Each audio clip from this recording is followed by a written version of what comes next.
Hello मेरे प्यारे लाल, क्या हाल चाल है भाई। एकदम मस्त होंगे और बिंदास होंगे भैया। आज हम शुरू करेंगे एमसीक्यू। टॉप 20 क्वेश्चन देंगे, बहुत बेहतरीन, जो आपको बोर्ड में रखे हुए जरूर से जरूर मिलेंगे। ये गारंटी है भाई साहब। 110% यहां से आपको सवाल जरूर मिलेंगे। तो भैया वीडियो मिस मत करना और स्किप मत करना, वीडियो पूरी देखना, तभी आपको इसका फायदा मिलेगा। और 2025 बोर्ड में 1 मार्च को यहां से क्वेश्चन आएगा भाई, दावे के साथ कहता हूं। तो पहला सवाल शुरू करते हैं फटाफट। वीडियो स्टार्ट करने से पहले एक बात और कहूंगा कि भैया, अगर आपको स्कोर अच्छा करना है ना, तो भैया दिन रात लग जाओ। अब जा पूरे पागलों की तरह लग जाओ।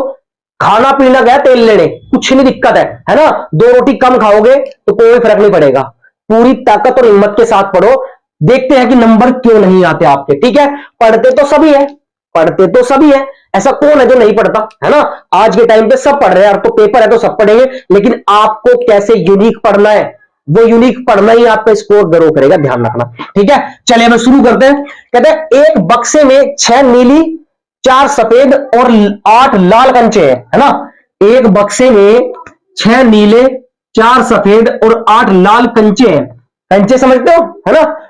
यदि इस बक्से में से एक कंचा, याद रक्षा, निकाला जाता है, तो एक कंचा निकाल लिया। कहते इसके नीले रंग के होने की प्रायिकता ज्ञात कीजिए, है ना। तो नीले होने की प्रायिकता क्या होगी, अब चेक करना बहुत ध्यान से। इसको बहुत मस्त स्टाइल में सोल्व करेंगे, देखना कैसे करेंगे। जितने रंग की प्रायिकता पूछ रहा है, नीले रंग की प्रायिकता पूछ रहा है। अब नीले रंग के कंचे कितने हैं भैया, 6 कंचे हैं। कितने कंचे हैं, 6 कंचे हैं। आई समझ में। और टोटल कंचे कितने हैं, टोटल कंचे चेक करो, 8 प्लस 4 और प्लस में 6। क्लियर है। ये क्या हो जाएगी, ये नीले रंग की प्रायिकता हो जाएगी बेटा। क्या हो जाएगी, नीले रंग की प्रायिकता। तो ऐसे लिखते हैं ना प्रायिकता को, होने की प्रायिकता तो यही होती है। कितनी हो जाएगी, बराबर 6 अपॉन में 8 और 4 12, 12 और 6 18। काटेंगे भैया, 1/3 पे कट जाएगा। कितने पे, 1/3 पे। तो आंसर क्या हो जाएगा, 1/3 हो जाएगा। आया क्या समझ में। तो यही होता है, इतना आसान है प्रायिकता का चैप्टर भी और कंसेप्ट भी। 1/3 इसका आंसर है। नहीं होने की प्रायिकता है तो भैया ई डैश लगा देंगे। क्लियर है क्या, समझ में आ गया। कोई दिक्कत परेशानी, फटाफट नोट कर लो कंसेप्ट, जल्दी से जल्दी। सारे क्वेश्चन जो है ना फटाफट नोट करते चलना, क्योंकि इससे बाहर यहां से 100% सवाल मिलेगा। आप ध्यान रखना एक बात, ठीक है। चलिए तो फटाफट दूसरे सवाल पे चलते हैं हम फटाफट। तो बच्चों देखते हैं सवाल नंबर 2। सवाल नंबर 2 क्या है, बहुत ध्यान से देखेंगे। कह रहा है वह बड़ी से बड़ी संख्या जिससे 245 तथा 1037 को विभाजित करने पर प्रत्येक दशा में शेषफल 5 प्राप्त होता है, तो वो संख्या होगी। बहुत बेहतरीन सवाल, इंपोर्टेंट सवाल लगाओ इसे 2025 के लिए। इंपोर्टेंट सवाल लगाओ 2025 के लिए, मोस्ट इंपोर्टेंट सवाल है, आने के पूरे पूरे चांस है। ठीक है, कैसे करेंगे। यहां पर क्या निकालने भैया, बड़ी से बड़ी संख्या ज्ञात करनी है। अगर आपको बड़ी से बड़ी संख्या ज्ञात करने बोले तो हमेशा एचसीएफ ज्ञात करना है। क्या ज्ञात करना है बेटा, बड़ी से बड़ी संख्या के लिए करना है हमें, बड़ी संख्या के लिए हमें करना है एचसीएफ ज्ञात। और छोटी संख्या के लिए जो न्यूनतम बोले, क्या बोले, न्यूनतम, तो हमें करना है ज्ञात बेटा एलसीएम। क्लियर है, समझ में बात आ गई। बड़ी से बड़ी संख्या एचसीएफ और छोटी से छोटी संख्या एलसीएम ज्ञात करना है। अब हमें क्या करना पड़ेगा, अब उसने कहा है कि प्रत्येक दशा में शेषफल 5 बचता है। तो हमारे पास संख्या है 245 और दूसरी संख्या है 1037। क्लियर है क्या, ये दो संख्या है हमारे पास। अगर वो बोले प्रत्येक दशा में 5 बचता है शेषफल, तो उसको घटा दो, शेषफल को क्या कर दो, घटा दो यहां पर। ठीक है, तो कितना आ जाएगा हमारे पास, 245 में से 5 जाएंगे तो 240, और 1037 में से 5 जाएंगे तो 1032। क्लियर है, समझ में आ गई बात। अगर प्रत्येक दशा में बोलता है शेषफल, तो वो घटा देंगे और फिर उसका एचसीएफ ले लेंगे। तो भैया 240 और इसका एचसीएफ कितना आएगा, 240 और इसका एचसीएफ कितना आएगा 1032 का एचसीएफ। तो एचसीएफ निकालना होता है, ऐसे कर लो, ये सिंपल है। चलो जी ऐसे कर लेते हैं। 2 से घटे कितने पे, 12 पे, 120 पे, और 2 से घटेगा कितने पे, 60 पे, फिर 2 से घटेगा कितने पे, 30 पे, फिर 2 से घटेगा कितने पे, 15 पे, फिर 3 से घटेगा कितने पे, 5 पे, फिर 5 से घटेगा कितने पे, 1 पे। क्लियर है, आगे समझ में। अब इसे भी ऐसे करेंगे मेरे भाई, इसे भी देख लो। 2 से करेंगे क्योंकि लास्ट में 2 है तो कटेगा, 2 पंजे 10, 2 एकम 2 और 2 छीक 12। ठीक है, फिर 2 से, 2 दूनी 4, 1, 2 पंजे 10 और 2 अट्ठे 16, फिर 2 से, 2 एकम 2, 2 दूनी 4, 2 नीम 18, है ना। फिर किससे कटेगा भाई, अब 3 से कटेगा, चलो जी 3 से काटो, 3 चौके 12 और 3 तिया 9, फिर किससे कटेगा, 43 से ही कटेगा, कितना आ जाएगा भैया, 1 आ जाएगा। समझ में बात आ गई, ऐसे काट लेंगे। अब एलसीएम लेने का क्या है मतलब, सॉरी एचसीएफ, एचसीएफ भैया जो दोनों में सेम हो, चेक करो, 2 इसमें भी है 2 इसमें भी है, तो 2 तो यहां पर आ गया मल्टीप्लाई, 2 इसमें भी है 2 इसमें भी है, ये भी यहां पर आ गया मल्टीप्लाई, 2 इसमें भी है 2 इसमें भी है, यहां पर आ गया मल्टीप्लाई, ठीक है कि नहीं है। फिर उसके बाद 2 इसमें है पर 2 इसमें नहीं है, तो ये तो हो नहीं सकता, 3 इसमें है और 3 इसमें भी है, तो यहां पर 3 आ गया, 5 इसमें है लेकिन इसमें नहीं है, क्लियर है। तो भैया एचसीएफ कितना बनेगा, चेक करो, 2 दूनी 4, 4 दूनी 8 और 8 की 24, कितना बनेगा मेरे भाई, 24 बनेगा, चेक कर लो। तो 24 A is the correct option, clear है क्या, समझ में आ गई बात, आई होप समझ में आएगा। और ऐसा सवाल बेहद खास है, क्लियर। उतारो फटाफट, फटाफट स्क्रीनशॉट लो, जल्दी ले ले स्क्रीनशॉट। तो भाई देरी न करते, फटाफट अगले सवाल पे चलते, सवाल नंबर 3 देखते क्या है। तो बच्चों देखते हैं सवाल नंबर 3, सवाल नंबर 3 क्या है, बेहद खास, बहुत इंपोर्टेंट, 2023 और 24 में आया हुआ सवाल है। क्या है, कह रहा के किस मान के लिए समीकरण 2x प्लस 3y बराबर 5, 4x प्लस ky बराबर 10 के अपरिमित रूप से अनेक हल है। मोस्ट मोस्ट मोस्ट इंपोर्टेंट 2025 के लिए, बात ध्यान रखना, 2025 के लिए बेटा इंपोर्टेंट सवाल है, बहुत ज्यादा आ सकता है, कैसे भी आए, है ना।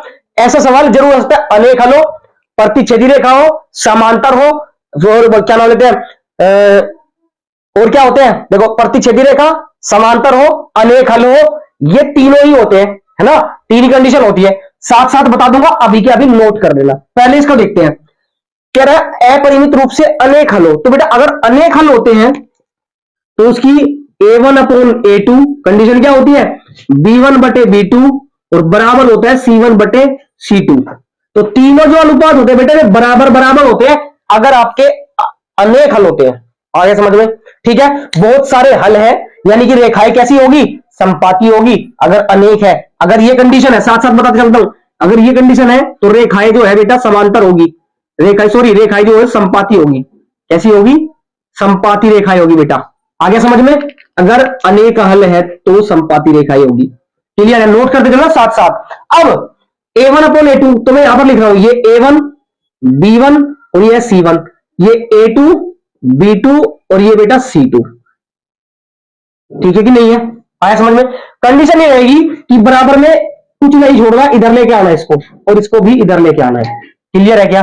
चलिए देखिए, बहुत ध्यान से देखिए, a1 अपॉन a2, तो a1 2 है और a2 4 है, बराबर b1 बटे b2, तो b1 कितना है 3 और b2 कितना है 4, सॉरी 6 नहीं, b1 बटे b2 है ना, तो b1 बटे b2 कितना है k है बेटा, बराबर c1 बटे c2, तो c1 इधर आएगा, देखो 5 प्लस का इधर आएगा तो कैसा हो जाएगा, माइनस हो जाएगा, तो माइनस के 5 और बटे में c2 कितना है 10, इधर आएगा तो माइनस का 10, माइनस से माइनस खत्म। तो कोई भी दो ले लो, आंसर सेम आएगा, चेक करो कि 2 बटे कटेंगे, 2 एकम 2, 2 दूनी 4, तो 1 बटे 2 बराबर में 3 बटे के, ये दोनों ही ले लेते हैं, उसको छोड़ ही देते हैं, तो कितना हो जाएगा बेटा, क्रॉस मल्टीप्लाई, इसकी इधर और इसकी इधर, तो के 1 जा के और 2 3 जा 6, तो कितना आ जाएगी के की वैल्यू बेटा, के की वैल्यू आ जाएगी आपकी 6, के की वैल्यू कितना आ जाएगी 6 आ जाएगी, 6 is the right answer, clear है, समझ में आई क्या बात। पहले ये बताओ, ये सारे बच्चे समझ में आई क्या, कैसे, देखो अगर ऐसी सिचुएशन बनती है तो उसके अनेक हल होंगे, अनेक हल होंगे, और रेखाएं कैसी होगी बेटा, संपाती रेखाएं होगी। संपाती रेखाएं कैसी होती है, बोलो सर बता के दिखाओ बेटा, रेखा के ऊपर रेखा, एक ही रेखा और इसी के ऊपर एक और रेखा, आया समझ में, एक रेखा उसी के ऊपर एक और रेखा होती है, संपाती रेखा, और ऐसी कंडीशन में उसके अनेक हल होते हैं, क्लियर है क्या, समझ में आ गई बात। चलिए अब यहां पर देखिए बहुत ध्यान से, अगर आपकी रेखा कैसे, समांतर रेखा है, कैसी रेखा है बेटा, समांतर, यहां पर देखना बहुत ध्यान से, अगर कंडीशन है a1 अपॉन a2 बराबर b1 अपॉन b2 बराबर b1 अपॉन b2, बट बराबर नहीं है c1 अपॉन c2 के, C1/C2 के। अगर ये कंडीशन है तो फिर हम कह सकते हैं कि जो ये रेखाएं बनती है, ये रेखाएं बेटा आपकी समांतर रेखाएं बनती है। कैसी रेखाएं? समांतर रेखाएं बनती है। कैसी रेखाएं? समांतर रेखाएं बनती है। ये बात ध्यान रखना बहुत ध्यान से। क्लियर है क्या? आया समझ में? अगर ऐसा है तो समांतर रेखा बनेगी, और समांतर रेखा बनेगी तो कोई भी हल नहीं होगा। ध्यान रखना, कोई हल नहीं होगा, कोई हल नहीं होगा। ये बात रट्टा मार लो यहां से, जरूर 100% में लिख के दे रहा हूं, सवाल जरूर आएगा यहां से। ठीक है, अब क्या बची कंडीशन? तीसरी कंडीशन कि भैया अगर प्रतिच्छेदी रेखाएं हो तो क्या होगा? प्रतिच्छेदी रेखाएं हो तो क्या होगा? पहले इसको नोट करो, फिर बताता हूं। फटाफट कर लिया नोट? नोट कर लिया? इसको इरेज करते हैं, फिर बताते हैं आपको, है ना, कि भैया अगर आपकी प्रतिच्छेदी रेखाएं होगी तो कंडीशन क्या बनेगी और कितने हल बनेंगे, है ना, कितने हल बनेंगे। तीनों कंसेप्ट यही क्लियर करवा दूंगा, टेंशन लो, चुटकी में सीधा भेजे में उतरेगा। ध्यान रखना, भेजे में उतरेगा। कंसेप्ट क्या है कि अगर बेटा आपकी रेखा कैसी हो? अगर आपकी रेखा प्रतिच्छेदी रेखा हो, कैसी रेखा हो? प्रतिच्छेदी रेखाएं हो, तो भैया कंडीशन क्या बनेगी कि भाई A1/A2 बराबर नहीं होगा B1/B2 के। बस अगर ये कंडीशन बनती है तो फिर हम कह सकते हैं कि रेखाएं कैसी है? रेखाएं प्रतिच्छेदी है। और प्रतिच्छेदी रेखाओं का हल कितने होते हैं बेटा? हल कितने होते हैं? सिर्फ एक हल होता है, ओनली एक हल होता है प्रतिच्छेदी रेखाओं का। समझ में आ गई क्या बात? क्लियर है क्या यहां तक? आई होप कि अब यह कंसेप्ट क्लियर होगा। और यहां से 110% सवाल बनेगा ही बनेगा, बनेगा ही बनेगा। बहुत गौर से देख लो, इस चीज को नोट करो बढ़िया से। एक MCQ फंसे या फिर आपका 2 नंबर का सवाल फंसे। कैसे?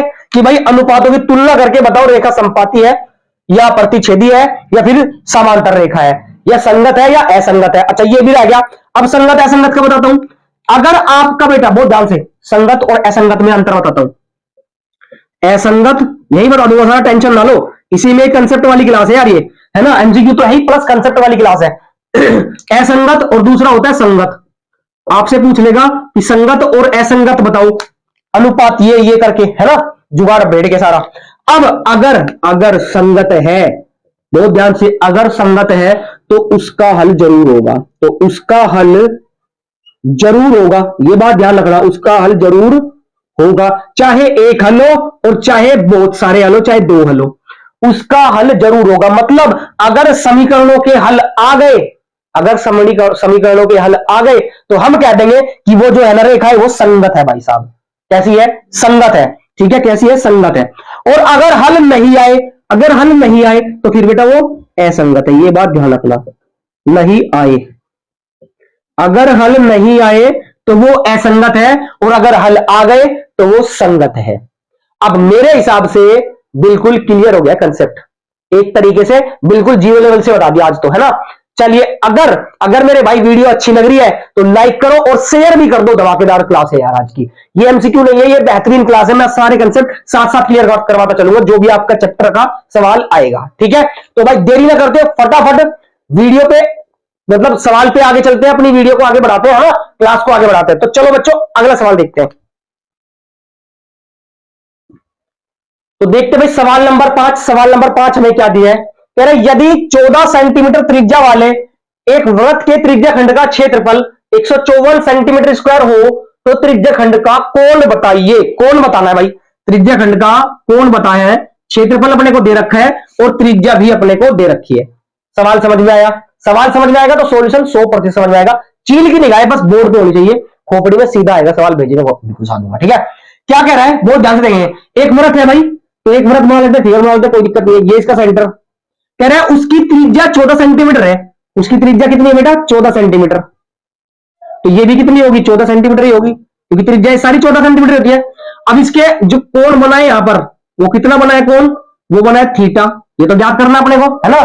और इसका जो क्षेत्रफल दे रखा है, त्रिज्या खंड का क्षेत्रफल, मतलब इसका जो क्षेत्रफल दे रखा है वो कितना दे रखा है? 154, है ना। तो बस ये फॉर्मूला अपन लगाएंगे क्या, कि त्रिज्या खंड का क्षेत्रफल कितना होता है? वृत्त के त्रिज्या खंड का क्षेत्रफल, त्रिज्या खंड का क्षेत्रफल बेटा कितना होता है? क्षेत्रफल ये होता है थीटा अपॉन 360। एक मिनट एक मिनट एक मिनट, है ना, आराम से करेंगे, कोई दिक्कत जल्दबाजी नहीं है। इस कलर से दिखता भी नहीं है, अच्छे से व्यू कर लेते हैं। त्रिज्या खंड का क्षेत्रफल तो दे रखा है, तो दे रखा है त्रिज्या खंड का क्षेत्रफल बराबर कितना है 154 सेंटीमीटर का स्क्वायर। ठीक बात। अब दे रखा है त्रिज्या खंड का क्षेत्रफल कितना है भैया, कितना होता है, फॉर्मूला बताया था कि थीटा अपॉन 360 इंटू में पाई आर स्क्वायर बराबर कितना है 154। समझ में बात आ गई क्या, है ना। थीटा निकालना है भाई, तो थीटा निकालना है तो पहले तो वैल्यू पुट कर देता हूं सारी। तो थीटा अपॉन में 360 और ये डिग्री आएगा भाई, इंटू पाई की वैल्यू कितनी है 22/7 और इंटू आर स्क्वायर कितना है 14 इंटू में 14 और बराबर में क्या है 154। कैलकुलेट कर लेते हैं यहीं पे सॉरी बच्चों, कैलकुलेट कर लेते हैं, करो जी कैलकुलेट। देखिए जरा 7 से कितने पे कटेगा, 2 पे कटेगा, सही बात है कि नहीं है, है कि नहीं है। अब यहां पर बचा नीचे है 360, उधर का जाएगा ऊपर चला जाएगा। तो अगर मैं इधर बेटा थीटा बचाऊं तो इधर हो जाएगा 154 और मल्टीप्लाई में 360 और बटे में ये 22, ये 2 और ये 14। क्लियर है, समझ में आ गई बात। अब काटो भाई, किससे क्या कटेगा, 22 सत्ते 154 होता है, 22 सत्ते 154। ठीक है, 22 सत्ते 154 मुझे टेबल आते हैं। 7 से ये कटेगा कितने पे 2 पे, ठीक है ना, 7 दूनी 14 और ये कितना बचेगा मेरे पास 360 और बटे में 2 गुना में 2 4, कितना आ जाएगा 4 निमा 36। तो भैया क्या 90 डिग्री आ जाएगा क्या, कितना आ जाएगा प्यारे लाल 90 डिग्री आ जाएगा क्या, चेक करो 4 निम 36 90 डिग्री आ जाएगा बिल्कुल, यानी समकोण त्रिभुज बनाएगी भैया, समकोण आंतरित करेगी, है ना। तो 90 इज द करेक्ट ऑप्शन। आया समझ में। और ये लघु त्रिज्या खंड है, सॉरी ये दीर्घ त्रिज्या खंड है, ये लघु त्रिज्या खंड है। आई बात समझ में, ये लघु है और ये दीर्घ त्रिज्या खंड है। आया समझ में। चलिए इसको उतारिए फटाफट। बेहतरीन सवाल 2024 में आया है भाई, 2024 में सवाल आया है, मोस्ट इंपोर्टेंट है। आपको सवाल 2 नंबर का या फिर एमसीक्यू में रखा हुआ मिलेगा ऐसा सवाल, ऐसा सवाल व्रत से एक सवाल जरूर मिलेगा आपको, 2 नंबर का मिले या फिर आपको एमसीक्यू मिले, ठीक है ना। चलिए तो फिर अगले सवाल पे चलते हैं। नोट कर लिया, चलिए नोट कर लिया पहले तो, करें नोट। तो भाई चल दिए अगला सवाल देखते हैं फटाफट।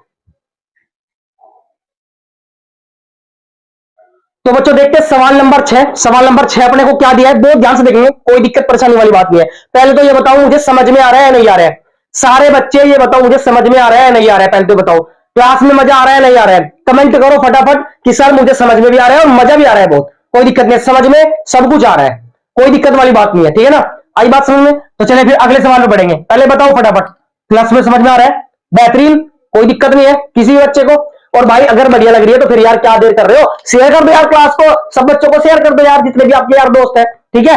चलिए बिंदु -3,4 की एक्स अक्ष से दूरी होगी, एक्स अक्ष से दूरी होगी 2020 और 2022 में सवाल आया है, मोस्ट इंपोर्टेंट सवाल है एग्जाम के पॉइंट ऑफ व्यू से। अब क्या करना है, चुटकी में सोल्व कर दे ऐसे सवाल। कैसे करेंगे कि भैया किससे पूछ रहे हैं, एक्स अक्ष से पूछ रहा है, तो -3,4 हमारे पास बिंदु है, किससे पूछ रहा है एक्स अक्ष से, ये हमारा एक्स होता है और ये वाई होता है। अगर कभी एक्स अक्ष से पूछे तो वाई वाला आंसर होता है मेरे भाई, इतना आसान था, आगे समझ में।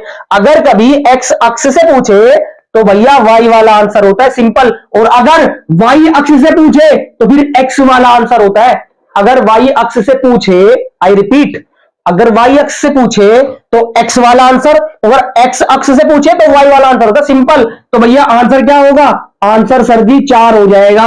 क्लियर है क्या, समझ में आई। इतने आसानी आने वाले हैं बोर्ड में पेपर, ध्यान रखना। यहां से एक सवाल जरूर मिलेगा, चाहे बीच की दूरी का मिले, बीच की दूरी का फॉर्मूला रट लो, बीच की दूरी का फॉर्मूला आपको 1 नंबर में जरूर देखने मिलेगा एमसीक्यू में। क्या होता है भैया, x2 माइनस x1 का whole square plus y2 minus y1 का होल स्क्वायर। क्लियर है, ये होता है बेटा दूरी सूत्र। क्या होता है, दूरी सूत्र होता है ये, ठीक है। 21 21 x 21 21 यहां से याद रख लो, कोई दिक्कत है, समझ में आई। तो भाई फिर अगले सवाल पे चलते, सवाल नंबर 7 देखते हैं क्या है सवाल नंबर 7। तो बच्चों देखते हैं सवाल नंबर 7। सवाल नंबर 7 अपने को क्या दिया है, बहुत ध्यान से देखें, बहुत ज्यादा ध्यान से।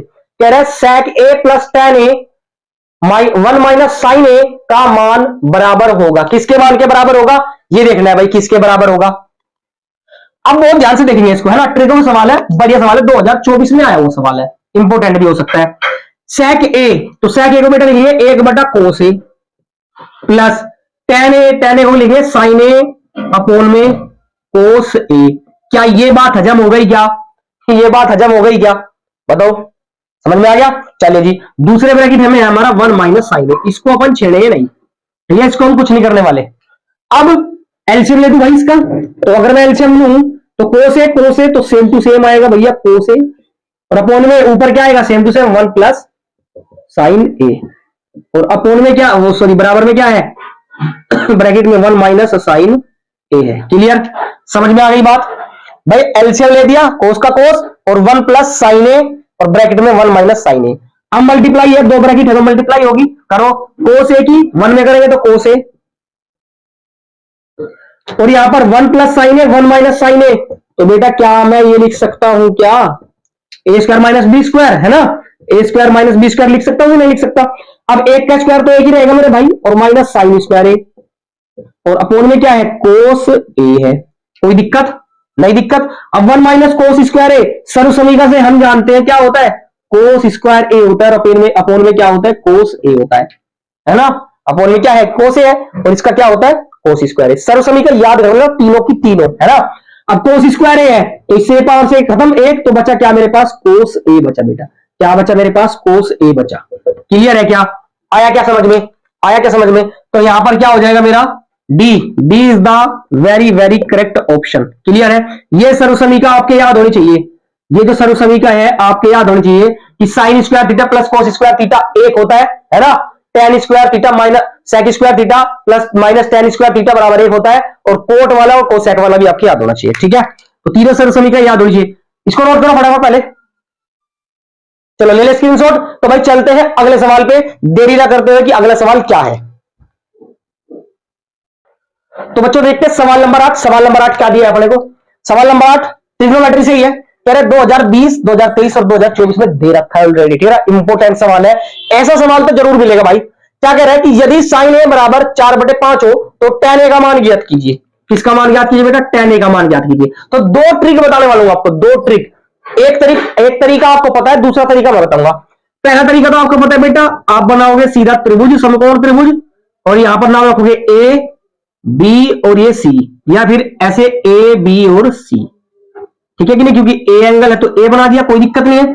अब क्या होता है लंब बटे कर्ण, साइन क्या होता है लंब बटे कर्ण, तो लंब कितना है 4 और कर्ण कितना है 5, तो बेटा आधार कितना आ जाएगा पाइथागोरस से, पाइथागोरस से भाई किसका होता है कर्ण का स्क्वायर, यानी 5 × 25 बराबर लंब का स्क्वायर कितना होता है 4 × 4 = 16, और ये ए बी का स्क्वायर है कि नहीं। इधर आएगा तो कितना हो जाएगा 9, बहुत ध्यान समझना, इधर आएगा तो 16 कितना बचेगा 9 बचेगा, माइनस हो जाएगा, और ए बी का स्क्वायर। क्या बात यहां तक समझ में आई क्या, स्पीड बढ़ाओ थोड़ी सी दिमाग की स्पीड।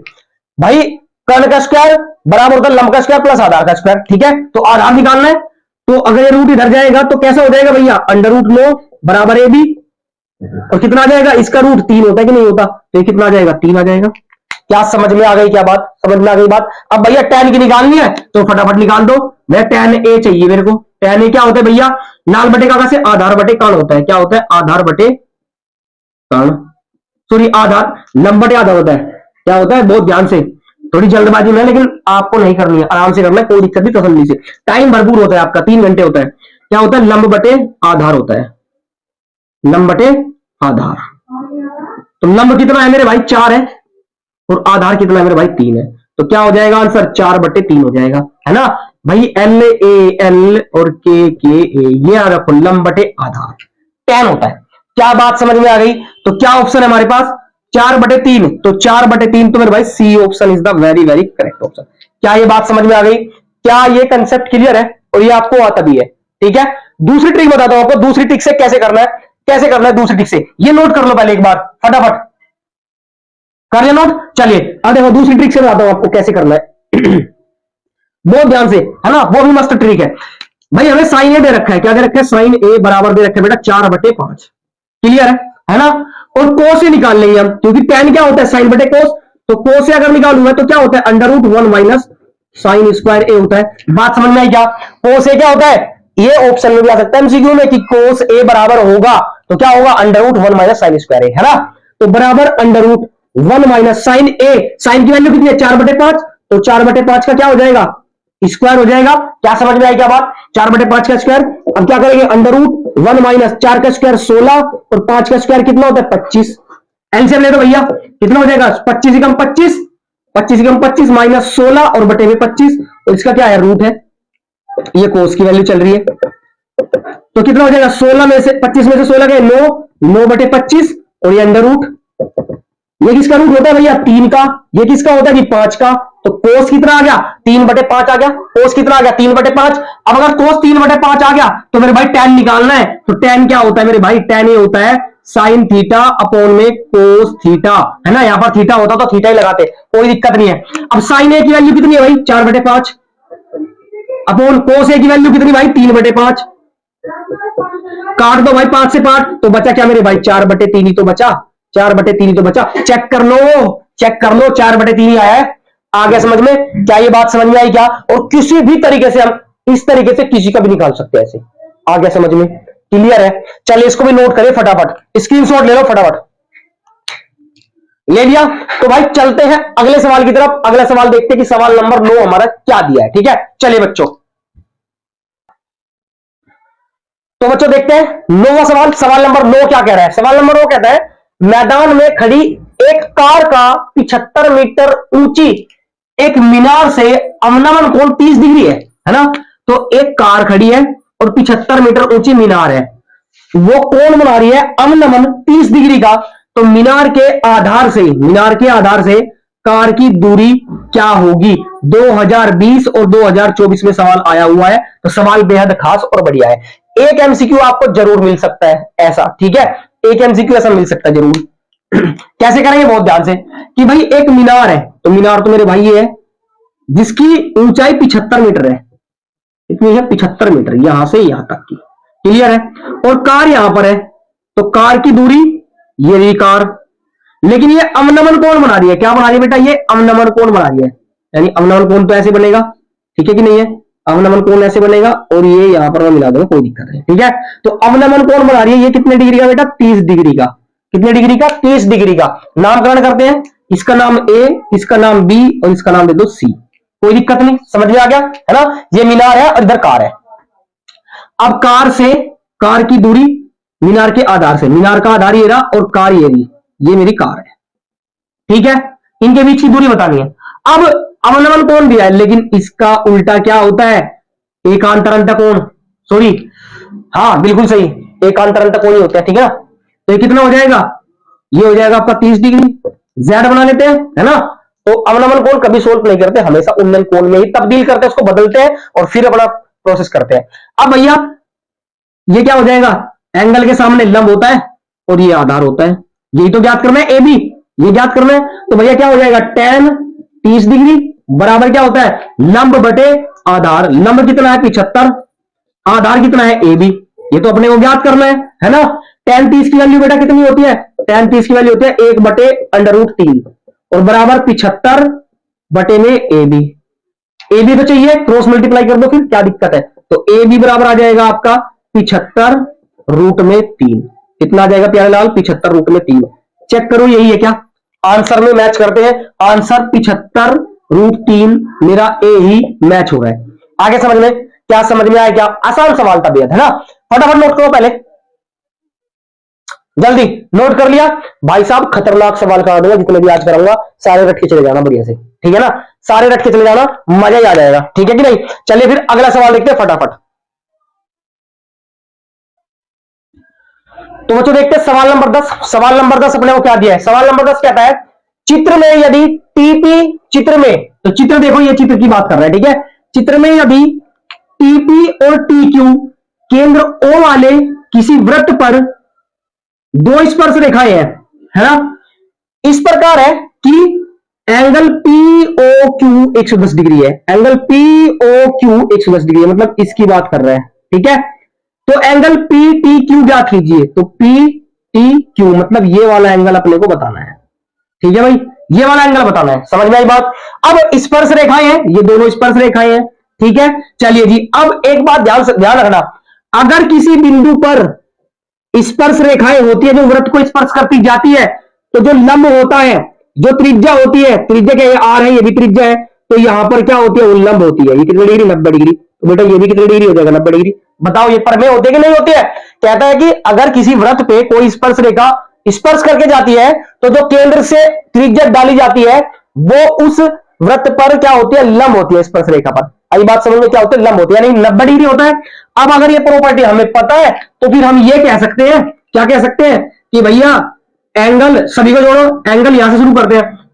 एंगल जो पता है P O Q, angle P O Q plus angle O Q T, angle O Q T plus O, sorry, हाँ ओ क्यू टी और ओ टी पी या पी ओ टी, क्योंकि पी टी ओ चाहिए तो P T O ले लेते हैं। तो angle P T O Q है यहां पर, और प्लस में P, sorry T P O, angle T P O बराबर कितना होता है, 360 डिग्री होता है। क्या बात समझ में आई सर? 360 कैसे आया? देखो चतुर्भुज बन रहा है, चतुर्भुज, 1 2 3 4, 4 भुजाएं हैं तो चतुर्भुज बन रहा है, और चतुर्भुज की चारों भुजाओं का, चारों एंगल का योग 360 होता है। चारों कोणों का योग कितना होता है, 360 डिग्री होता है। क्या ये बात समझ में आ गई? सभी एंगल ले लिया हमने। अब भैया बहुत ध्यान से देखेंगे कि पीओटी, तो पीओटी कितना डिग्री है ना, 110 डिग्री है। कितने डिग्री है, 110 degree plus O Q T, O Q T तो 90 डिग्री है, प्लस पी टी क्यू, ये निकालना है angle P T Q plus T P O, T P O कितने डिग्री है, 90 डिग्री, और बराबर 360।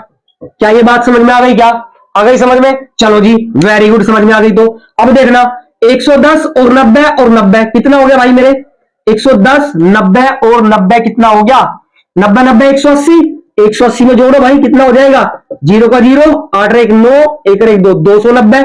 तो यहां पर मैं क्या लिख दूंगा, टोटल कितना हो जाएगा 290 डिग्री और प्लस में एंगल पी टी क्यू बराबर 360 डिग्री।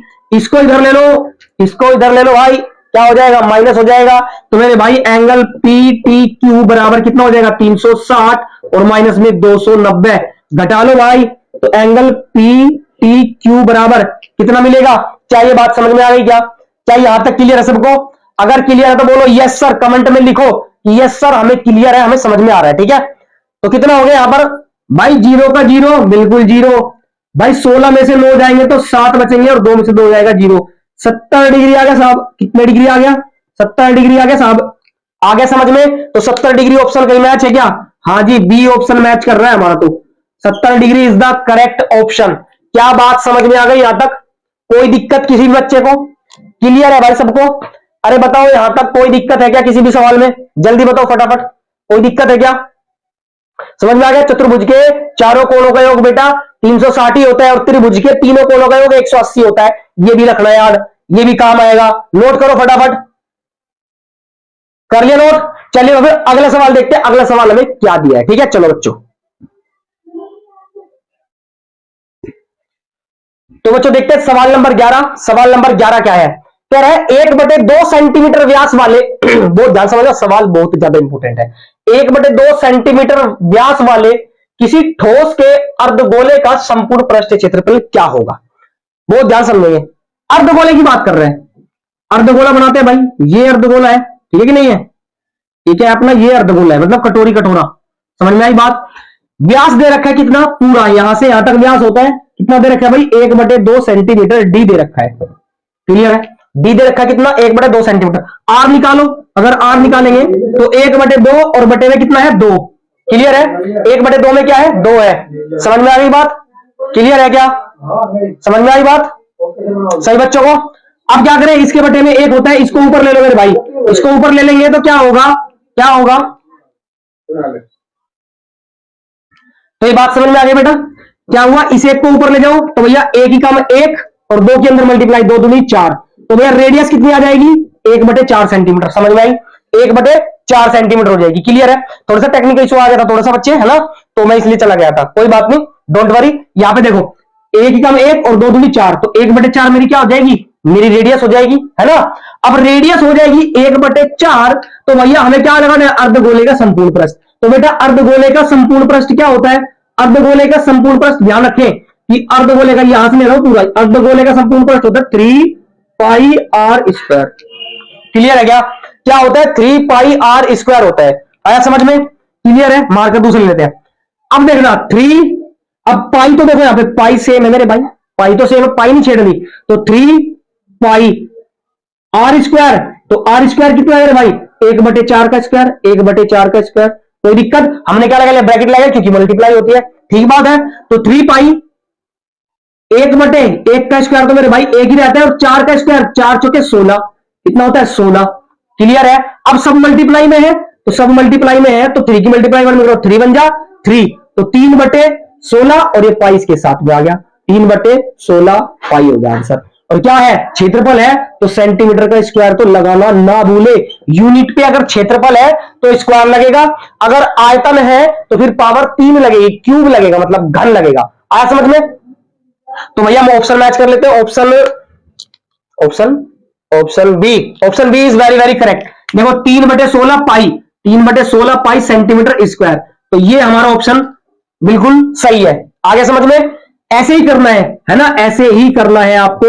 ये त्रिज्या पूरी व्यास दे रखा था, तो आधी त्रिज्या यहां से यहां तक 1/4 हो जाएगी। क्लियर है। और ये अर्धगोला होता है भैया, ऐसा कटोरी टाइप का है ना, कटोरी टाइप का। 2023-2024 में आता बेहतरीन सवाल है, नोट करो फटाफट, जल्दी कर लिया, स्क्रीनशॉट ले लिया करो, समझ में आ जाता है ना, तो स्क्रीनशॉट ले लिया करो भाई साहब, है ना। तो चलिए भाई अगला सवाल देखते हैं, फटाफट देखते हैं। तो बच्चों सवाल नंबर 12 देखते हैं। सवाल नंबर 12 यूनिक है और अच्छा भी है। क्या कह रहा है हमारा सवाल, कह रहा है एक शंकु तथा एक बेलन के आधार, एक शंकु तथा एक बेलन के आधार व ऊंचाइयां समान है, मतलब उसका आधार और ऊंचाई जो है बराबर है, तो आयतनों का अनुपात ज्ञात कीजिए। तो उनके आयतनों का अनुपात ज्ञात करना है। तो भाई कह रहा है कि जो शंकु का आधार है और बेलन का ऊंचाई है, वो दोनों आपस में कैसी है बेटा, बराबर है। कैसी है, बराबर है। तो भैया क्या मतलब है कि ऊंचाई दोनों की समान है, दोनों क्या है, समान है। तो हम लिखेंगे आयतन, तो शंकु का आयतन, शंकु का आयतन अपोन में, क्योंकि अनुपात निकालना तो अपोन में भी लिख सकते हैं अनुपात को। बेलन का, बेलन का क्या आयतन, बेलन का आयतन क्या हो जाएगा, बेलन का आयतन। मार्कर दूसरा ब्लैक ले ले, क्या ब्लैक ले लेते हैं, है ना। अरे ये तो ब्लू से लिखना पड़ेगा, कोई बात नहीं। बेलन का आयतन लिख देते फिलहाल, आयतन, क्योंकि अच्छे से नहीं दिखता होगा, तो ये ले लेते हैं ब्लैक वाला। अब देखना बहुत ध्यान से, अब बहुत ध्यान से देखना। शंकु का आयतन बेटा कितना होता है, शंकु का आयतन बताओ। शंकु का आयतन होता है 1 कितना, 1/3 पाई आर स्क्वायर एच। कितना होता है शंकु का आयतन, 1/3 पाई आर स्क्वायर एच अपोन, बराबर लगाएंगे यहां पर। बेलन का आयतन कितना होता है बेटा, बेलन का आयतन पाई आर एच, कितना होता है, पाई आर एच होता है। कोई दिक्कत है क्या, बताओ फटाफट मुझे, कोई दिक्कत है क्या यहां पर, यहां तक कोई दिक्कत, कोई समस्या, मारकर देर तक गिर गया भाई, ठीक है। बेलन का आयतन आपका होता है पाई आर स्क्वायर एच, ठीक है। कितना होता है बेटा, पाई आर स्क्वायर एच होता है, ठीक है ना। शंकु का आयतन 1/3 पाई आर स्क्वायर एच, बेलन का आयतन पाई आर स्क्वायर एच, और आधार ऊंचाई दोनों बराबर बराबर, इसलिए एच यहां पर बिल्कुल सेम है, कोई फर्क नहीं पड़ता, ठीक है। एच से एच खत्म, आर स्क्वायर से आर स्क्वायर और पाई से पाई खत्म, तो बचा क्या मेरे भाई, 1/3 और बटे में 1 बचा, है ना। अब एक नीचे लिखते नहीं है तो कितना हो जाएगा, 1/3 हो जाएगा, और 1/3 को हम 1/3 भी तो लिख सकते हैं। कोई दिक्कत है क्या, समझ में आई क्या बात, 1/3। तो option B is very very correct option. Clear है क्या, क्लियर है क्या, आया बात समझ में, कि शंकु और बेलन के अगर ऊंचाइयां समान होते तो आयतनों का अनुपात आपका 1/3 आता है। क्लियर है। आई होप सवाल आपको समझ में आएगा बढ़िया से, कोई दिक्कत नहीं है, ठीक है ना। नोट करो फटाफट, तो नोट कर लिया। चलिए भाई सॉरी बच्चों, अगला सवाल देखते हैं फटाफट, ठीक है। चलिए सवाल नंबर 13 देखते हैं। सवाल नंबर 13 अपने को क्या दिया है, बहुत ध्यान से देखना है। कह रहा है एक बारंबारता बंटन के लिए, एक बारंबारता बंटन के लिए माध्य, माध्यिका और बहुलक के बीच संबंध है। 2022 और 2024 में आया हुआ सवाल है, बेहतरीन गजब का सवाल है, ठीक है ना। गजब का सवाल है, आ सकता है बोर्ड में। क्या संबंध होता है, बहुत ध्यान से देखेंगे, ये फिक्स है ना, ये सूत्र है एक तरीके से। बहुलक बराबर 3 माध्य माइनस 2 माध्यिका, ये नहीं होता। बहुलक बराबर 3 माध्यिका माइनस 2 माध्य, ये होता है भाई, ये होता है इसमें सूत्र, ठीक है ना। इन तीनों में जो संबंध होता है बेटा, ये होता है इनमें तीनों में संबंध। आई क्या बात समझ में, क्लियर है क्या? अब कोई दिक्कत परेशानी वाली बात तो है नहीं, ठीक है ना? ये इसमें संबंध होता है कि बहुलक बराबर 3 माध्यिका माइनस 2 माध्य होता है, प्लस मत लगा देना, ना तो ये है और ना ये ऑप्शन है। क्लियर है? फटाफट इसका सूत्र याद कर लो कि बहुलक बराबर होता है 3 माध्यिका माइनस 2 समांतर माध्य। समांतर माध्य बोलते हैं, नोट करो जल्दी करिए नोट। तो भाई फिर अगले सवाल पे चलते हैं देरी ना करते हुए, क्योंकि टाइम नहीं है अपने पास टाइम वेस्ट करने के लिए बिल्कुल भी टाइम नहीं है, ठीक है ना? कि आपको टाइम दोबारा मिल जाएगा, ये वाला टाइम दोबारा नहीं मिलेगा, फिर वेस्ट मत करो, अभी पूरी जान लगा दो जितनी भी है तुम्हारे पास, उससे भी ज्यादा। चलिए अगला सवाल पे चलते हैं बेटा। सवाल नंबर 14 देखते हैं, सवाल नंबर 14 क्या दिया हमने, है ना? सवाल नंबर नेक्स्ट 14 क्या है? यदि किसी बारंबारता बंटन का समांतर माध्य 20.5 तथा माध्यिका 20 हो तो बहुलक ज्ञात कीजिए। ओहो, ये तो अभी अभी सवाल करा था हमने, है ना? इस पे तो सूत्र है डायरेक्ट कि बहुलक बराबर क्या होता है। क्या होता है बेटा बहुलक बराबर? अभी अभी हमने देखा था कि बहुलक बराबर होता है बेटा क्या, कि 3 माध्यिका माइनस 2 माध्य। बात समझ में आई? 3 माध्यिका है ना, 3 बोल रहा हूं लेकिन लिख दो रहा हूं। क्या होता है सूत्र बेटा? ये सूत्र होता है, मैंने अभी अभी आप लोगों को लिखवाया है। समझ में आ गई बात? बहुलक बराबर होता है 3 माध्यिका और माइनस 2 माध्य। क्लियर है? अब हमें माध्य भी दे रखा है, माध्यिका भी रखी वैल्यू रखो।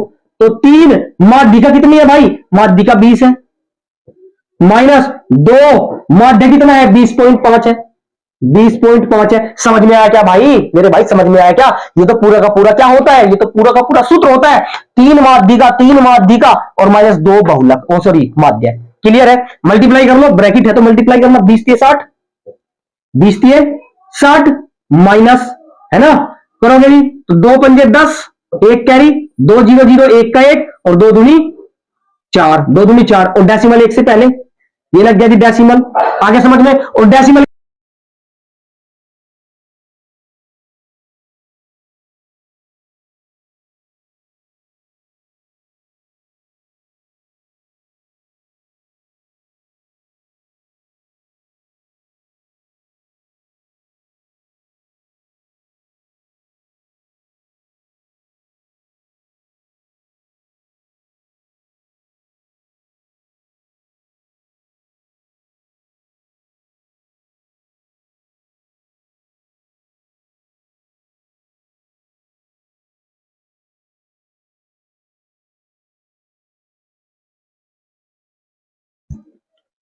तो बच्चों देखते सवाल नंबर 15। सवाल नंबर 15 क्या दिया है? कह रहा है प्रथम 10 प्राकृतिक संख्याओं की माध्यिका ज्ञात कीजिए या माध्यिका होगी। बताऊंगा आपको 110% यहां से एक सवाल जरूर आएगा, यहां से ऐसा एक सवाल जरूर आएगा। माध्यिका निकालनी हो, समांतर माध्य दे रखा हो, कुछ भी के की वैल्यू निकलवाए, पी की वैल्यू निकलवाए, एक्स की वैल्यू निकलवाए, ऐसा ही कुछ सवाल आपको एमसीक्यू देखने में मिलेगा, ध्यान रखना, ठीक है? चलिए सोल्व करना शुरू करते हैं, बहुत ध्यान से देखेंगे, बहुत ध्यान से देखेंगे। प्रथम 10 प्राकृतिक संख्याओं की बात कर रहे हैं, तो कौन कौन सी होती है? 1 2 3 4 5 6 7 8 9 और 10। भाई यही तो पहली प्रथम मतलब पहली प्राकृतिक संख्या होती है, ये सुन लो। अब चेक करो 1 2 3 4 5 6 7 8 9 10, तो n की वैल्यू बेटा कितनी है? 10 है। 10 क्या होती है? सम संख्या। क्या होती है? सम संख्या।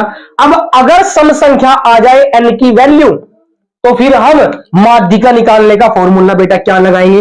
माध्यिका निकालने का फॉर्मूला क्या लगाएंगे? नोट कर लेना फटाफट, नोट कर लेना फटाफट, ठीक है? क्या लगाएंगे कि n/2 वह पद प्लस n/2 + 1 वह पद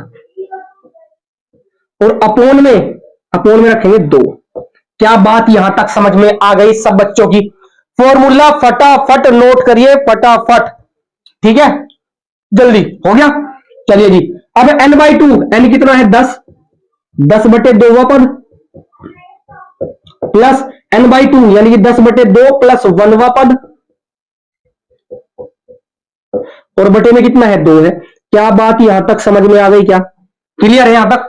अब देखो 2 पंजे 10, 5वां पद क्या है? ये 5वां पद प्लस 2 पंजे 10, 5 और 1 6, 6वां पद और बटे में क्या है, बटे में है 2। क्या बात यहां तक समझ में आ गई सब बच्चों को? यहां तक समझ में आ गई क्या भाई? n बटे 2वां पद प्लस n बटे 2 प्लस 1वां पद। अब 5वां पद मतलब 5 नहीं लिखना है यहाँ पे, 5वां पद हमें यहां जाना है जो हमें आंकड़े दे रखे हैं। आई बात समझ में? 5वां पद चेक करो, 5वां पद कौन बैठेगा? 1 2 3 4 5, 5वां पद ये बैठेगा और 6वां पद ये बैठेगा। आई बात समझ में? तो मैं लिखूंगा यहां पर 5 प्लस 6 और बटे में 2। ये तो भाई क्या पता कैसे 5वां पद 5 मिला और 6वां पद 6 ही मिला, क्या पता कुछ और भी मिल जाए, है ना, वो अलग केस होगा। ठीक है कि नहीं है? ये बिल्कुल भी यहां पर 5वां पद होता है, 5 ये नहीं लिखा है मैंने यहाँ पे सारणी में काउंट करके लिखा है 5वां पद। अब क्या हो जाएगा देखो बहुत ध्यान से, 6 और 5 11, 11 बटे 2 तो काटेंगे कितना आ जाएगा मेरे भाई? 5.5, 5.5 आ जाएगा। क्या चेक कर लो, 5.5 ही आएगा। आया क्या समझ में? सवाल सोल्व हो गया बेहतरीन स्टाइल में, कोई दिक्कत नहीं। आया समझ में? क्या है ऑप्शन? ऑप्शन देख लो भाई, ऑप्शन मेरे भाई 5.5 है तो C option, C is the very very correct option. Clear है? इंपोर्टेंट सवाल लगाओ, बेहतरीन प्यारा सवाल है, बहुत ज्यादा प्यारा। ठीक है, उतारो फटाफट जल्दी इसको। स्क्रीनशॉट ले लिया? चलिए बहुत बढ़िया, वेरी गुड। स्क्रीनशॉट ले ले तो कोई दिक्कत नहीं है, समझ समझ के करो, दिमाग का खेल है सारा और कुछ नहीं है। एमसीक्यू 20 नंबर में से अगर भाई साहब आपके 20 ना आए ना तो फिर बेकार है पढ़ाई करनी, क्योंकि एमसीक्यू ही तो है, कंसेप्ट फिर बेस होते हैं। फटाफट ट्रिक लगाओ, फटाफट आंसर निकालो। आया समझ में? और वो बच्चा करता है जिसने पढ़ाई करी हो बढ़िया से। ठीक है ना? चलिए तो फिर अगला सवाल देखते हैं, सवाल नंबर 16 क्या दिया है बच्चों? तो बच्चों देखते हैं सवाल नंबर 16। सवाल नंबर 16 अपने को क्या दिया है? कह रहे निम्न में से कौन सी संख्या किसी घटना की प्रायिकता नहीं हो सकती है? तो सवाल बहुत प्यारा है, प्रायिकता में से सवाल है, मोस्ट बढ़िया सवाल है, 2019 और 2024 में आया हुआ है। क्लियर है? तो बहुत ध्यान समझेंगे। कह रहा है कि घटना की प्रायिकता नहीं हो सकती, कौन नहीं हो सकती, इनमें से बताना है। 1/3 या 2/3 या 3/2 या 15%, जो नहीं हो सकती। अब जो हो सकती है बहुत ध्यान से, अगर किसी कोई प्रायिकता हो सकती है, कोई घटना की प्रायिकता अगर हो सकती है, ध्यान से देखना, प्रायिकता अगर हो सकती है, हो सकती है, बहुत ध्यान से सुनना ये बात, अगर हो सकती है तो भैया हमेशा 1 से कम होती है, 1 से कम होती है। क्या होती है? 1 से कम, 1 से कम होती है प्रायिकता। घटना होने की प्रायिकता 1 से हमेशा कम होती है। अब चेक करो भैया, डिवाइड करेंगे तो डेसिमल में आंसर आएगा कुछ ना कुछ, यानी कि 1 से कम है, ये तो है, और वो उतने नहीं है, जो नहीं है वो देखना है। 2/3 नीचे बड़ा नंबर है तो हमेशा क्या होगा? डेसिमल में आंसर आएगा भाई, नीचे छोटा नंबर होना चाहिए, नीचे छोटा नंबर होना चाहिए। देखो 3/2, जब 3 को 2 से डिवाइड दूंगा तो 2 एकम 2, एक बचेगा, डेसिमल लगाया 0, 2 पंजे 10, तो कितना आ गया? 1 से बड़ा आंसर आ गया, 1.5 आ गया, 1.5 आ गया। तो भैया कह रहा है 1 से कम होनी चाहिए, लेकिन ये तो कह रहा है कि यहाँ पे 3/2 है, तो ये आंसर क्या हो जाएगा? मैच हो जाएगा कि ये जो है ये नहीं हो सकती। Answer C is the correct. 15% को ले लो, 15% का बटा क्या होता है? 100, तो 15/100 भैया 100 है, तो नीचे 100 है तो ऑटोमेटिक ये छोटा नंबर है। देखो चेक करो, डेसिमल 1 से छोटा कितना छोटा नंबर है ना? तो क्या हो जाएगा? 3/2 आंसर हमारा सही हो जाएगा। घटना की प्रायिकता नहीं हो सकती तो हमेशा 1 से छोटी होगी, अगर बड़ी है तो कभी नहीं हो सकती। आया समझ में? उतारो फटाफट। हो गया? चलिए अगला सवाल देखते हैं देरी किए बिना। चलिए बच्चों, तो बच्चों देखते हैं सवाल नंबर 17। सवाल नंबर हमें क्या दिया है? 17। अगर आपने नहीं किया तो बेटा आपको हो जाएगा खतरा। ठीक है ना? बहुत ध्यान से देखना है, खतरा हो जाएगा आपको अगर आपने अच्छे से पढ़ाई नहीं करी और एकदम बेहतरीन तैयारी नहीं करी, तो खतरा बिल्कुल हो सकता है, कोई दो राय वाली बात नहीं है। ठीक है ना? तो 17 देखते हैं। एक लंबवर्तीय बेलन के आधार पर, एक लंबवर्तीय बेलन के आधार पर क्षेत्रफल 9 पाई सेंटीमीटर स्क्वायर है, तो उसके आधार का व्यास ज्ञात कीजिए। आधार का व्यास, किसका क्षेत्रफल दे रखा है? बेलन के आधार का। बेलन के आधार का कैसे करते हैं? मस्त स्टाइल में देखेंगे, मजा आ जाएगा। ठीक है, मजा आ जाएगा मेरे भाई, मजा आ जाएगा। कैसे करेंगे देखो, बेलन के आधार का क्षेत्रफल बेटा होता है पाई आर स्क्वायर। क्या होता है? पाई आर स्क्वायर। बेलन के आधार का क्षेत्रफल क्या होता है? पाई आर स्क्वायर होता है। और दे कितना रखा है? 9 पाई सेंटीमीटर स्क्वायर। समझ में बात आई? पाई से गई पाई तो समझ में बात आई, आई कि नहीं आई बताओ? ठीक है ना भाई, पाई से गई पाई, क्या बात समझ में आई? हाँ बिल्कुल समझ में आई सर जी। तो भैया आर स्क्वायर बराबर कितना 9, ये स्क्वायर इधर जाएगा तो प्यारेलाल क्या हो जाएगा बताओ जल्दी यार, देख गद्दारी नहीं करना है ना, गद्दारी कर वो भैया, गद्दारी नहीं करनी। तो आर बराबर क्या हो जाएगा, ये उधर जाएगा तो रूट बन जाएगा 9, सही बात है। अब आर की वैल्यू क्या होती है बेटा, इसका स्क्वायर रूट कितना होता है 3 सेंटीमीटर, कितना होता है 3 सेंटीमीटर। आया क्या समझ में, क्या बात यहां तक क्लियर हो गई? ठीक है जी। अब उसने पूछा क्या है प्यारेलाल, देखना बहुत ध्यान से, उसने तो व्यास पूछा है। सर जी व्यास कितना होता है? अल्लाह भाई क्या पूछ लिया यार, कितना होता है व्यास जल्दी बताइए? त्रिज्या का डबल होता है ना, क्या होता है त्रिज्या का डबल?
तो बेटा देखते हैं सवाल नंबर 18। सवाल नंबर 18 हमें क्या दिया है, बहुत ध्यान से देखना। कह रहा है 5 सेंटीमीटर त्रिज्या वाले, बहुत इंपॉर्टेंट सवाल है क्योंकि 2024 में आया हुआ है और एनसीईआरटी में भी दे रखा है, तो इसलिए बहुत इंपॉर्टेंट है। 5 सेंटीमीटर त्रिज्या वाले एक वृत्त है जिसकी त्रिज्या 5 सेंटीमीटर है। 5 सेंटीमीटर त्रिज्या वाले एक वृत्त के बिंदु P पर स्पर्श रेखा PQ केंद्र O से जाने वाली एक रेखा से बिंदु Q पर इस प्रकार मिलती है कि OQ बराबर 12 सेंटीमीटर है, तो PQ की लंबाई बताइए, PQ की लंबाई बताइए। तो बहुत ध्यान से इसको समझते समझते करते हैं सवाल को, चित्र बनाते पहले तो मार्कर देवता हम दूसरे ले लेते हैं। कहां गए जी मार्कर देवता, कोई दिक्कत नहीं, मार्कर देवता ये रहे, ठीक है। चलो अब देखना, एक व्रत है, ये बात पता चल गई। चलो जी एक व्रत बना लेते हैं, ये एक व्रत बना लिया, कोई टेंशन नहीं, बढ़िया से बनाए क्या है ना। चलो दोबारा सही बनाते हैं। आपका जो है चित्र बड़ा ही प्यारा होना चाहिए मेरे भाई, चित्र बहुत प्यारा होना चाहिए, ठीक है। आई बात समझ में? कहता है कि वाले 5 सेंटीमीटर त्रिज्या वाले, तो त्रिज्या कितनी है मेरे भाई, त्रिज्या यहां से यहां ले लो, कितनी है मेरे भाई 5 सेंटीमीटर। क्लियर है, त्रिज्या 5 सेंटीमीटर है क्योंकि सेंटर ये O है, केंद्र किधर भी मिला दो वो त्रिज्या ही होती है, ये बात समझ में आई, ठीक है। एक वृत्त के बिंदु P पर, वृत्त के बिंदु P पर, तो बिंदु P ये मान लो यहां पर है बिंदु P, ठीक है, वृत्त पर है ना, तो वृत्त पर ही बिंदु P है। PQ केंद्र O से जाने वाली, केंद्र O से जाने वाली, PQ केंद्र O से जाने वाली एक रेखा से बिंदु Q पर इस प्रकार मिलती है, तो कोई स्पर्श रेखा है, ये यहां से ले लो, ये स्पर्श रेखा, ठीक है कि नहीं है। ये कौन सी रेखा है मेरी, ये मेरा बिंदु Q है। केंद्र से जाने वाली, केंद्र से तो यही जाएगी भैया, केंद्र से तो यही मिलेगी, क्लियर है। इस प्रकार मिलती है कि OQ बराबर 12 सेंटीमीटर, तो OQ बराबर मेरा 12 सेंटीमीटर हो जाता है, क्लियर है, समझ में आ गई बात। तो PQ की लंबाई ज्ञात कीजिए, तो अपने को क्या करना है, ये हमें मालूम करना है। आई बात समझ में? ऑप्शन ये रहे, तो क्या करेंगे भाई, स्पर्श रेखा पर, बहुत ध्यान सुनना, किसी भी स्पर्श रेखा पर अगर त्रिज्या लंबवत होती है तो क्या होता है 90 डिग्री बनता है ना, ये परमे पड़ी है कि स्पर्श रेखा पर होने जाने केंद्र से जाने वाली त्रिज्या क्या होती है, लंबवत होती है, यानी 90 डिग्री होता है, तो समकोण त्रिभुज बन गया। अब समकोण त्रिभुज बन गया तो बहुत ध्यान से देखेंगे, हमें आधार निकालना है, क्या निकालना है, लंब निकालना है। ऐसे चित्र देख रहे, ये आंख ऐसे है भैया, ये ऐसे चित्र है ना, तो ये लंब होगा, ये कर्ण होगा और ये क्या होगा, आधार होगा। ठीक है कि नहीं है, आई बात समझ में। तो हम क्या करेंगे, पाइथागोरस लगाएंगे। पाइथागोरस याद है ना, पाइथागोरस प्रमेय बहुत इंपॉर्टेंट प्रमेय है। क्या होती है भाई, कर्ण का स्क्वायर बराबर आधार का स्क्वायर और प्लस में होती है लंब का स्क्वायर। ये बात समझ में आ गई। लगाओ भाई, कर्ण का स्क्वायर कितना है, 12 का स्क्वायर, तो 12 का स्क्वायर कितना होता है बेटा, 12 का स्क्वायर 144 और बराबर आधार का स्क्वायर, आधार कितना है 5, 5 का स्क्वायर, लंब कितना है पी क्यू, ये तो अपने को निकालना है, पी क्यू की लंबाई है ना। तो 12 12 144 बराबर 5 5 25 और प्लस में पी क्यू का होल स्क्वायर। क्लियर है। अब क्या करें भैया, इसको इधर ले लो, इसको इधर ले लो, कितना हो जाएगा माइनस में, तो ये घटा देता हूं माइनस में, यही का यही आ रहा समझ में। अगर मैं 14 में से 5 जाएंगे तो 9 बचेगा, 3 में से 2 जाएगा तो 1 बचेगा और ये 1 बचेगा।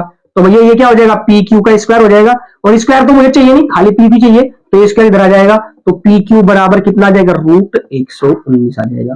क्या ये बात समझ में आ गई, क्या क्या यहां तक कोई दिक्कत है, क्या समझ में आई। ऐसा सवाल आपको प्रूव करने में देते हैं वाली थ्योरम 10.1 है। ये कह रहा है कि बताइए कि त्रिज्या पर जाने वाली कोई स्पर्शरेखा पर लंबवत होती है या नहीं होती है। ठीक है ना, इंपॉर्टेंट सवाल है, इसको करो पहले। B option correct, B match कर रहा है। ठीक है, बी मैच कर रहा है, बड़ा प्यारा सवाल था, बेहतरीन, 2024 में भी आया है, कर लिया नोट। तो चलिए भाई देरी न करते हुए अगले सवाल की तरफ चलते हैं। चलिए बच्चों, तो बच्चों देखते हैं सवाल नंबर 19। सवाल नंबर 19 क्या है, ट्रिग्नोमेट्री सवाल है। कह रहे 1 minus tan square 45 upon 1 plus ten square 45 बराबर होगा, किसके बराबर होगा ये बताना है। ठीक है, 2020 23 24 बताऊं तुम्हें, एक बात सुनो,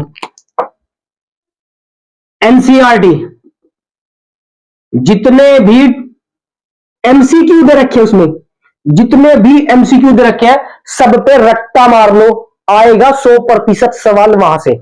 ध्यान रखना, जितने भी एनसीईआरटी में दे रखे ना एमसीक्यू, जितने भी ट्रिग्नोमेट्री के दे रखे हो, चाहे किसी भी सब्जेक्ट के दे रखे हो, चाहे सर्कल के दे रखे हो, आएंगे वहां से सवाल। ध्यान रखना इस बात का, बोलना मत कि बताया था सर ने फिर। ठीक है, चलिए तो हम इसको सॉल्व करना शुरू करते हैं। हमारे पास है 1 माइनस टेन स्क्वायर 45, उसका मान तो एक ही होता है और इसका स्क्वायर, बट टेन 45 का मान एक होता है और इसका स्क्वायर चला दिया। 1 प्लस टेन स्क्वायर 45 तो भी एक स्क्वायर होता है। समझ में बात आ गई क्या, क्लियर। अब 1 माइनस एक का स्क्वायर कितना, 1 और बटे में 1 प्लस एक का स्क्वायर कितना, 1। तो भैया एक में से एक गया 0 और एक और एक 2, और 0 बटे 2 क्या होता है बेटा, 0 होता है। 0 बटे 2 कितना होता है, 0। अब 0 इनमें किसका मान होता है, इनमें किसका मान होता है, सारणी याद कर लो, बढ़िया से रट लो भाई, वहां से सवाल जरूर पूछा जाएगा। जैसे कि ये, अब बताओ 0 अगर नहीं पता तो किसका मान बताओगे, है ना। तो किसका होता है मेरे भाई, ये होता है बेटा कोस 90 का मान 0 होता है। ध्यान रखना, कोस 90 का मान क्या होता है, 0। साइन 90 का मान कितना होता है, 1। इसका इनफाइनाइट, और इसका कितना होता है साइन 45 का 1/√2 होता है। ये सारणी पूरी रख लो, मैंने करवा भी रखी है, आप जाओगे आपको वीडियो मिल जाएगी। ठीक है ना, तो चलिए भाई इसको नोट करें फटाफट। चलिए बच्चों, तो भाई अगला सवाल देखते हैं फटाफट। तो बच्चों देखते हैं नेक्स्ट सवाल, सवाल नंबर 20। सवाल नंबर 20 और 21, सवाल नंबर 20 और 21 आप लोगों के लिए फिर ट्विस्ट है बेटा, ये आपके होमवर्क है, प्रैक्टिस कर लो। इसका आंसर मुझे कमेंट करना करके सोल्व करके, और इसका भी। और ये मत समझना कि ऐसे दे रहा हूं होमवर्क, मोस्ट इंपोर्टेंट सवाल, मोस्ट, ये वाला सवाल मोस्ट इंपोर्टेंट 2025 के लिए बेहतरीन सवाल है, बेहतरीन एकदम खतरनाक सवाल है। फटाफट नोट कर लो इस सवाल को, जल्दी से जल्दी कर ले नोट। तो भैया आई होप कि आज की क्लास में आप लोगों को मजा आया होगा, एकदम अच्छे स्टाइल में, बेहतरीन स्टाइल में हमने आज की एमसीक्यू की सीरीज कवर कर ली। ठीक है ना, तो भाई अगर वीडियो अच्छी लगी हो तो मेरे भाई शेयर कर दिया करो, लाइक कर दिया करो और सब्सक्राइब जरूर कर लिया करो, और वो जो घंटी होती है ना भैया वो दबा लिया करो, ताकि वीडियो की नोटिफिकेशन सबसे पहले आप लोगों को मिले और आपका फायदा हो। क्लियर है, तो भैया मिलते हैं अगली क्लास में, धमाकेदार क्लास में। तब तक के लिए all the very best, thank you so much, धन्यवाद।